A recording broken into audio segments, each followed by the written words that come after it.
कामिका एकादशी व्रत कथा। इस एकादशी पर करें 6 उपाय, धन संपत्ति से होके मालामाल। युधिष्ठिर ने पूछा, गोविंद वासुदेव, आपको नमस्कार है। श्रावण के कृष्ण पक्ष में कौन सी एकादशी होती है, उसका वर्णन कीजिए।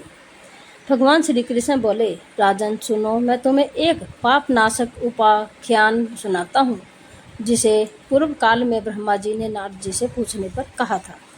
नारद जी ने प्रश्न किया, भगवान कमलासन, मैं आपसे यह सुनना चाहता हूँ कि श्रावण के कृष्ण पक्ष में जो एकादशी होती है, इसका क्या नाम है, उसके कौन से देवता है तथा उससे कौन सा पुण्य होता है, प्रभु यह सब बताइए।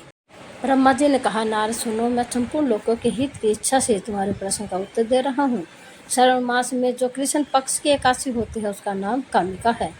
उसके स्मरण मात्र से वाजपेयी यज्ञ का फल मिलता है। उस दिन श्रीधर, हरि, विष्णु, माधव, मधुसूदन आदि नामों से भगवान का पूजन करना चाहिए। भगवान श्री कृष्ण के पूजन से जो फल मिलता है, वह गज, काशी, नैमिषारण्य तथा पुष्कर क्षेत्र में भी सिंह राशि के बृहस्पति होने पर तथा व्यतिपात और दंड योग्य में गोदावरी स्नान से जिस फल की प्राप्ति होती है, वही फल भगवान श्री कृष्ण के पूजन से भी मिलता है।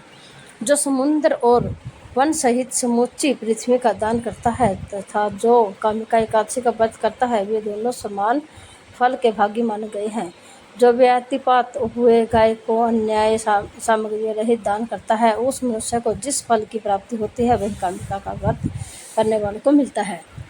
जो नर श्रेष्ठ श्रावण मास में भगवान श्रीधर का पूजन करता है, उसके द्वारा गंधर्वों और नागों सहित संपूर्ण देवताओं का पूजन भी किया जाता है।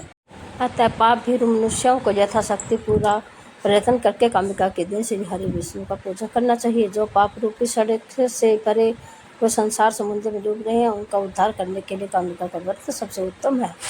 अध्यात्म विद्या परायण पुरुषों को जिस फल की प्राप्ति होती है, उससे बहुत अधिक फल कामिका व्रत का सेवन करने वालों को मिलता है। कामिका का व्रत करने वाला मनुष्य रात्रि में जागरण करके न तो कभी भयंकर समुद्राज का दर्शन करता है और न कभी दुर्गति में भी पड़ता है।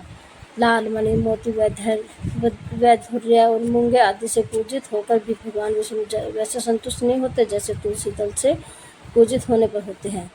से तुलसी की मंजरियों से श्री केशव का पूजन किया है, उसके जन्म भर का पाप निश्चय ही नष्ट हो जाता है। जो दर्शन करने पर सारे पाप समुद्र का नाश कर देती है, स्पर्श करने पर शरीर को पवित्र बनाती है, प्रणाम करने पर रोगों का निवारण करती है, जल से सींचने पर यमराज को भी भय पहुंचाती है, आरोपित करने पर भगवान श्री कृष्ण के समीप ले जाती है और भगवान के चरणों में चढ़ाने पर मोक्ष रूपी फल प्रदान करती है। उस तुलसी की देवी को नमस्कार है जो मनुष्य एकादशी को दिन भर कारण प्रदान करता है। उसके पुण्य की संख्या चित्रगुप्त भी नहीं जानते। एकादशी के दिन भगवान श्री कृष्ण के सम्मुख जिसका दीपक जलता है, उसके पितृ स्वर्ग लोक में भी स्थित होकर अमृतपान से तृप्त होते हैं कि तथा तिल के तेल से भगवान के सामने दीपक जलाकर मनुष्य देह त्याग के पश्चात करोड़ों दीपकों से पूजित हो स्वर्ग में जाते हैं। ओम नमो भगवते वासुदेवाय। कामिका एकादशी को उत्तम पुण्यदायी माने गए हैं। दरअसल कामिका एकादशी पर भगवान विष्णु के साथ भगवान शिव की आशीर्वाद भी प्राप्त होता है। पद्म पुराण में धन संपत्ति, आरोग्य और मोक्ष की प्राप्ति के लिए कुछ उपाय बताए गए हैं।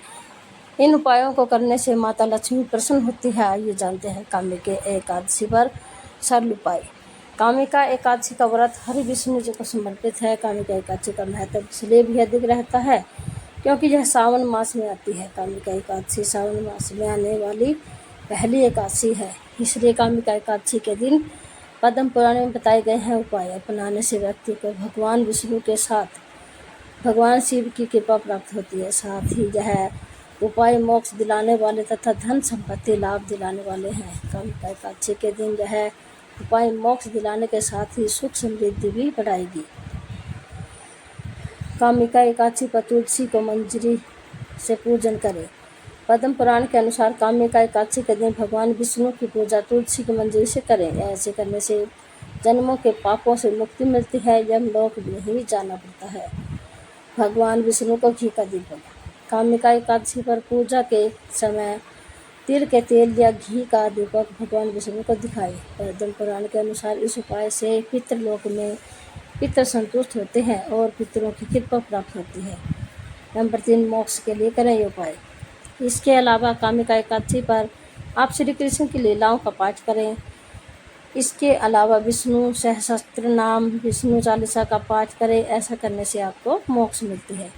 नंबर 4, कामिका एकादशी व्रत पर ऐसे करें तुलसी पूजा। एकादशी के दिन तुलसी पीढ़ा जो मिट्टी से लेपें, साथ ही तुलसी माता को दीपक दिखाना चाहिए और तुलसी पूजा करना चाहिए। ऐसा करने से मनुष्य पाप मुक्त होता है और उन्हें सुख और समृद्धि की प्राप्ति होती है। हमारे पास कामिका एकादशी पर धन संपत्ति के लिए करें उपाय। एकादशी के दिन हल्दी मिलाकर जल का छिड़काव करें और स्वास्तिक बनाएं। ऐसा करने से देवी लक्ष्मी का वास होता है, साथ ही धन संपत्ति की प्राप्ति होती है। यदि किसी के जीवन में आर्थिक दिक्कतें चल रही हैं तो वह भी समाप्त हो जा सकती है। नंबर 6, कामिका एकादशी पर आरोग्य प्राप्ति के लिए उपाय। इसके अलावा कामिका एकादशी सावन की पहली एकादशी होती है। भगवान विष्णु के पूजा के साथ साथ भगवान शिव का पंचामृत से अभिषेक करना चाहिए। ऐसा करने से आरोग्य व धन भाग्य की प्राप्ति होती है। मुझे उम्मीद है कि आप सबको हमारे